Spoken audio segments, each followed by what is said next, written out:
हाय दोस्तों, आपका स्वागत है हमारे यूट्यूब चैनल पर। आज हम सीखने वाले हैं आईपीसी। आईपीसी का मतलब होता है इंटर प्रोसेस कम्युनिकेशन। मतलब जब दो प्रोसेस एक दूसरे से कम्युनिकेट करते हैं थ्रू अ मीडियम, तो उसे हम लोग बोलते हैं इंटर प्रोसेस कम्युनिकेशन। तो ठीक है, इसको हम लोग देखते हैं।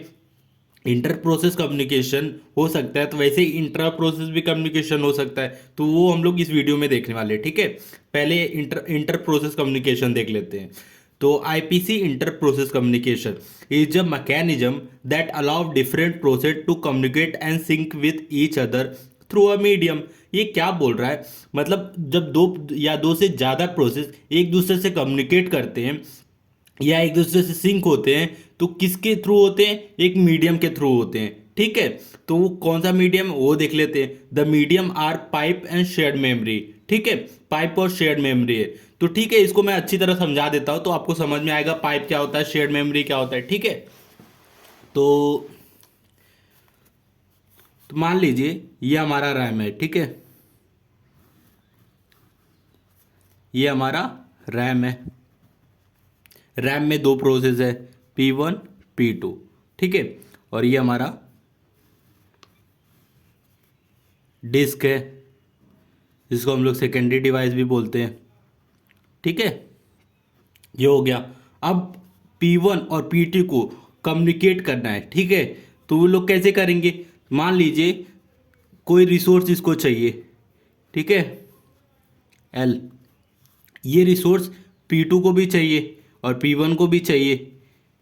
तो इन दोनों को जो डिस्क सेकेंडरी डिवाइस में चाहिए, तो इन दोनों एक दूसरे से शेयर कर रहे हैं ना मेमोरी, तो इसको हम लोग बोलते हैं शेयर्ड मेमोरी।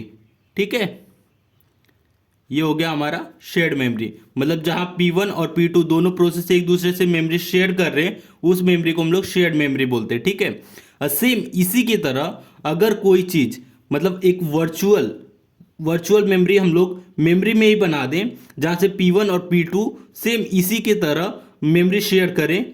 जैसे इस P1 और P2 इस मेमोरी को शेयर करें, तो इसे हम लोग पाइप बोलते हैं।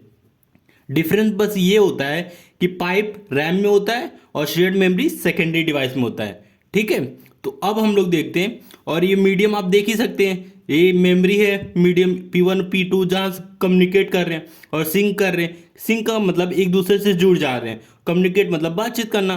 तो एक दूसरे से जुड़ भी जा रहे हैं और बातचीत भी हो जा रहा है, किसके थ्रू? पाइप और शेयर्ड मेमोरी के थ्रू। तो चलिए देखते हैं। IPC is a mechanism that allow different process to communicate and sync with each other through a medium। ठीक है, और मीडियम क्या है? पाइप और शेयर्ड मेमोरी है। तो ठीक है, अब हम लोग अगला देखते हैं। Intra process communication. IPC intra process communication is a mechanism that allow same और with in a process to communicate and sync with each other through a medium. Same उसी की तरह है, बट यहाँ कैसा है? इंट्रा मतलब एक ही प्रोसेस के अंदर कैसे बातचीत होता होगा, तो वो चीज़ हम लोग देख लेते हैं। The medium are parameter passing and global variable. मतलब एक प्रोसेस के अंदर पैरामीटर पासिंग और ग्लोबल वेरिएबल के थ्रू, मतलब प्रोसेस एक दूसरे से कम्युनिकेट करते हैं। कैसे करते हैं वो देख लेते हैं। मान लीजिए यहां आपने कोड लिखा। ठीक है, हैशटैग सी लैंग्वेज में लिख रहा हूं, हैशटैग इंक्लूड stdio.h। ठीक है, अब मैं यहां आपने एक फंक्शन बनाया जो दो नंबर का सम करके उसको इंटीजर वैल्यू रिटर्न करता है। ठीक है, सम इंट इंट। ठीक है, आपने प्रोटोटाइप लिख दिया फंक्शन का। ठीक है, अब यहां फंक्शन लिख देता हूं, इंट ए इजकल टू 10। ठीक है, अब कोड लिख दो, void main int B equal to 20। ठीक है, अब देख लीजिए मैंने क्या लिखा। इंट सी एक वेरिएबल डिक्लेयर किया, C equal to sum A B, इसमें मैंने पास कर दिया, मतलब फंक्शन को कॉल किया और जो वैल्यू आया वो सी में इंट स्टोर कर दिया। ठीक है, और उसको प्रिंट कर दिया। अब मैं सी नाम सम नाम का फंक्शन बना लेता हूँ जो इंटीजर वैल्यू लिया और रिटर्न क्या कर रहा है?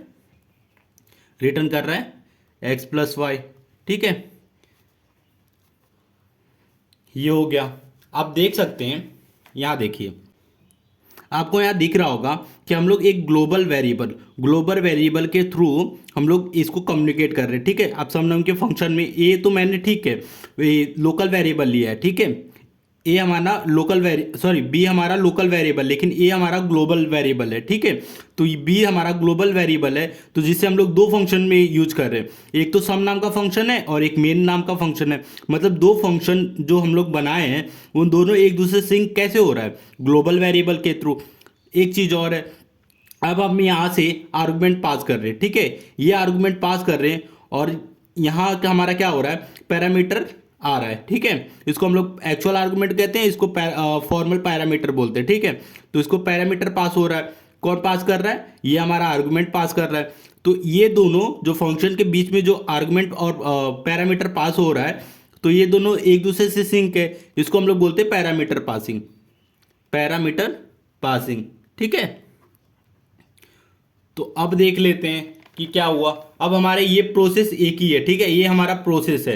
अब ये एक प्रोसेस एक दूसरे से कैसे कम्युनिकेट कर रहे हैं, एक तो ग्लोबल वेरिएबल के थ्रू, ठीक है, और एक हमारा पैरामीटर पासिंग के थ्रू, ठीक है। अब इसको देख लेते हैं। IPC, intra process communication, is a mechanism that allow same और with in a process to communicate and sync with each other through a medium. आप देख सकते हैं जब प्रोसेस एक अंदर मतलब एक प्रोसेस के अंदर ही जब एक कम्युनिकेट होता है तो उसे हम लोग, और सिंक होता है तो उसे हम लोग इंट्रा प्रोसेस कम्युनिकेशन कहते हैं। The medium are parameter passing and global variable. एक प्रोसेस के अंदर कैसे कम्युनिकेट होता है, वो पैरामीटर पासिंग और ग्लोबल वेरिएबल के थ्रू। तो ठीक है, ये हमारा आईपीसी और आईपीसी का दोनों देख लिए, इंटर प्रोसेस कम्युनिकेशन और इंट्रा प्रोसेस कम्युनिकेशन। तो वीडियो अच्छा लगा तो प्लीज़ वीडियो को लाइक और हमारे चैनल को सब्सक्राइब करें।